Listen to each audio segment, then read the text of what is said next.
ओम श्री गुरुवे नमः। स्वामी रामा, जिनका हिमालयन इंस्टीट्यूट है उत्तराखंड में, उनके जीवन की एक रोचक कथा है, वो मैं आज आपको सुनाता हूँ। उन्हीं के शब्दों में है, तो चलिए प्रारंभ करते हैं। एक बार मैं और मेरे परम मित्र नतिम्ब बाबा नैनीताल के पास लरियाकांता नामक जंगल में निवास कर रहे थे। उस समय मैं 16 वर्ष का था। इन्हीं दिनों भारत की प्रसिद्ध महिला संत, जिनका नाम आनंदमयी माँ था, अपने पति के साथ तीर्थ यात्रा पर जा रही थी। आनंदमयी माँ और उनके पति में एक विचित्र संबंध था। दोनों विवाहित थे, लेकिन दोनों में सांसारिक संबंध से कहीं अधिक आध्यात्मिक संबंध था। दोनों ने जीवन के मूल्यों का अध्ययन करके एक तपोमय जीवन बिताने का व्रत लिया था। वे दोनों लगभग 40 वर्ष की अवस्था में थे और अपने आप को पूर्ण रूप से ईश्वर के चरणों में अर्पित कर चुके थे। इस बार की यात्रा पर वे दोनों एक साथ थे। उनके साथ एक विशाल जनसमूह भी चल रहा था। वे सब के सब मानसरोवर और कैलाश की यात्रा पर थे। कैलाश और मानसरोवर की यात्रा बहुत ही आध्यात्मिक यात्रा मानी जाती है। इस प्रकार की तीर्थ यात्राओं के बहाने साधकों को अच्छे अच्छे संतों, मुनियों और महात्माओं के दर्शन का सौभाग्य भी मिलता है। जब आनंदमयी माँ को पता चला कि हम दो सन्यासी यहीं नैनीताल के पास लरियाकांता के जंगल में निवास कर रहे हैं, तब वे हम लोगों से मिलने आईं। फिर 2 महीने बाद कैलाश पर्वत की यात्रा से लौटते हुए आनंदमयी माँ उसी मार्ग से वापस जा रही थी। हम लोगों को इस बात का पता चला। हम लोग माँ का दर्शन करने और उनके सायकालीन सत्संग में भाग लेने के लिए उनके पास आए। वे भक्ति मार्ग की संत थीं और नियमित रूप से भक्ति साधना एवं उपासना का प्रवचन दिया करती थीं। यद्यपि मोक्ष प्राप्ति के अनेक मार्ग हैं, किंतु इन सभी मार्गों को 6 भागों में अध्ययन की दृष्टि से बांटा जा सकता है। इन सभी मार्गों में भक्ति मार्ग एक विशेष मार्ग है। भक्ति मार्ग प्रेम एवं समर्पण का मार्ग है। इस मार्ग में भक्ति भाव के द्वारा आप अपने प्रेम और आत्मसमर्पण को अभिव्यक्त कर सकते हैं। प्रेम की अभिव्यक्ति में भजन कीर्तन की साधना में संगीत एक सहायक तत्व है। संगीत के माध्यम से आप अपनी भक्ति साधना में एक विचित्र रस ला सकते हैं। आत्मसमर्पण, भक्ति, श्रद्धा, करुणा आदि इस मार्ग की आधारशिलाएं हैं। इस मार्ग में विनम्रता, सरलता, शुद्धता, तन्मयता आदि आवश्यक सद्गुण हैं। इन सद्गुणों का विकास करना भक्ति मार्ग पर चलने के लिए बहुत आवश्यक है। यह हृदय का मार्ग है। इस मार्ग पर चलने वाला साधक अपने सभी भावों, विचारों और इच्छाओं को ईश्वर की तरफ करने का प्रयास करता है। वह ईश्वर के नाम का श्रवण करता है, कीर्तन करता है और भीतर बाहर सब जगह अपने प्रेमी परमेश्वर को देखने का प्रयास करता है। उसके जीवन का लक्ष्य मुक्ति प्राप्त करना नहीं है, अपितु जन्म जन्मांतर तक ईश्वर के चरणों की सेवा करना है। भक्ति मार्ग के अनुसार मोक्ष का तात्पर्य है ईश्वर के समीप पहुंचना, ईश्वर के समीप रहकर उनकी सेवा में अपना जीवन बिताना। आज इस पथ पर चलने वाले लोगों की भीड़ थोड़ी कम सी हो गई है। दूसरा मार्ग है ज्ञान मार्ग का। इसमें ज्ञान की अग्नि में अपनी सभी इच्छाओं और वासनाओं को जला दिया जाता है। इस मार्ग पर चलने वाला साधक परम वैराग्य से युक्त होता है। वैराग्य के बल से वह इस संसार को मिथ्या मानने का नित्य चिंतन करता रहता है और सांसारिक प्रलोभनों में कभी भी नहीं फंसता। निस्वार्थ भाव से कर्मों का संपादन करने में विश्वास करने वाले लोग घट में, हर कण में, हर शरीर में, हर जीव में परमात्मा की वास है। भीतर बैठे बैठे वही परमात्मा हम लोगों के कर्मों का साक्षी है, दृष्टा है। जो कुछ भी हमसे हो रहा है वह उसी की प्रेरणा से हो रहा है। हम उसके हाथ में एक यंत्र की भांति हैं। इसलिए हमें कर्म करने का अधिकार है। कर्म फल को लेकर चिंतित होने का और व्यग्र होने का बिल्कुल अधिकार नहीं है। जितना हो सके हम बुद्धिमानी के साथ अपने कर्मों को करें, अपने कर्तव्यों का पालन करें और उन कर्मों के फल को ईश्वर के ऊपर छोड़ दें। समस्त फलों की आशा को त्याग कर सत्कर्मों को करते रहने का नाम है कर्मयोग। इस कर्मयोग की साधना से मनुष्य अपने पूर्व कर्मों के ऋण से उऋण हो जाता है और इस वर्तमान काल में किए हुए कर्म भविष्य में बंधन का कारण नहीं बन पाते। इस प्रकार के कर्मयोग की साधना करने वाला सच्चा साधक इसी जीवन में जन्म मरण के चक्र से मुक्त हो जाता है। फिर आता है कुंडलिनी योग का मार्ग।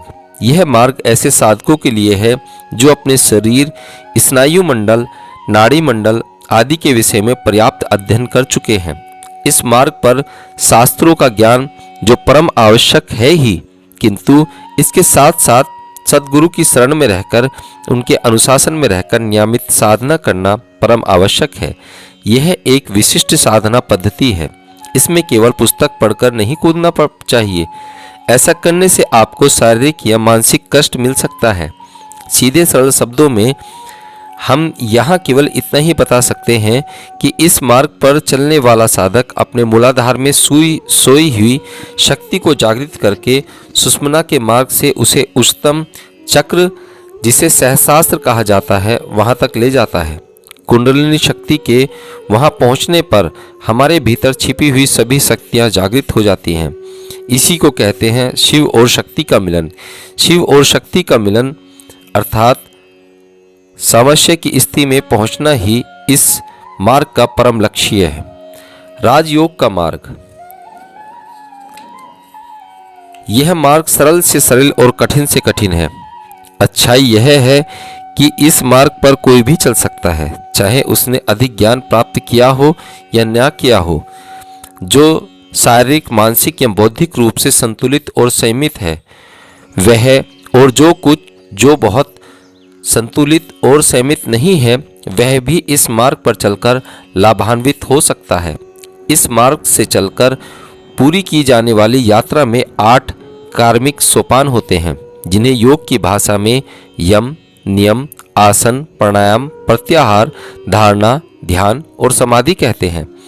एक एक सोपान पर क्रमशः चलते हुए साधक एक दिन परम लक्ष्य तक पहुंचता है। इस राजयोग में कर्म, भक्ति, ज्ञान तथा कुंडलिनी योग का समावेश पाया जाता है। राजयोग का दार्शनिक पक्ष सांख्य दर्शन पर आधारित है। फिर आता है समस्त साधनाओं का सिरमौर श्री विद्या की साधना। श्री विद्या की साधना एक उच्च कोटि की साधना है।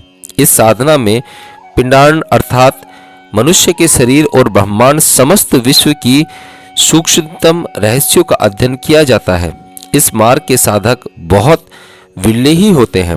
उच्च कोटि के सिद्ध संत श्री विद्या की साधना में संलग्न होते हैं।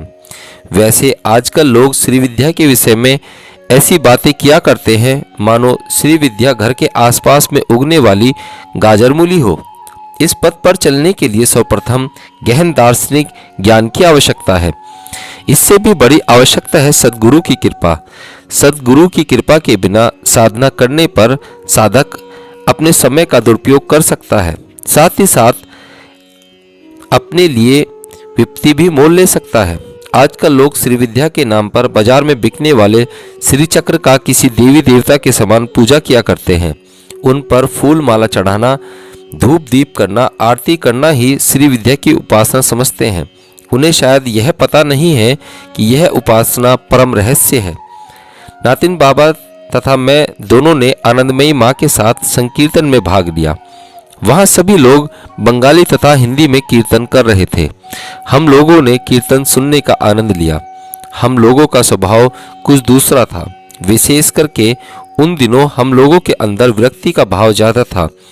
हम लोग एकांत में रहकर योग साधना किया करते थे। कीर्तन करने का स्वभाव न था, अतः हम लोग संकीर्तन मंडल का अंग बनकर संकीर्तन के साक्षी ही बने रहे।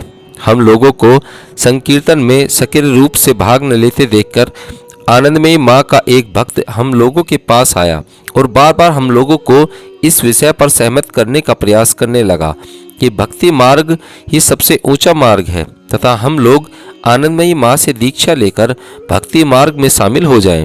हम लोग इस भक्त से तर्क वितर्क करना नहीं चाहते थे। हम लोग शांत भाव से उसकी बातें सुनते रहे। फिर उसने झल्लाकर हम लोगों से पूछा कि आप लोग कीर्तन क्यों नहीं कर रहे हैं। मैंने उससे कहा, आप लोग तो संकीर्तन कर ही रहे हैं, इससे अच्छा और क्या हो सकता है कि हम लोग साक्षी भाव से शांतिपूर्वक बैठकर आपके द्वारा किए जाने वाले संकीर्तन का आनंद लें। फिर भी वह आदमी नहीं माना, हम लोगों के पीछे ही पड़ गया।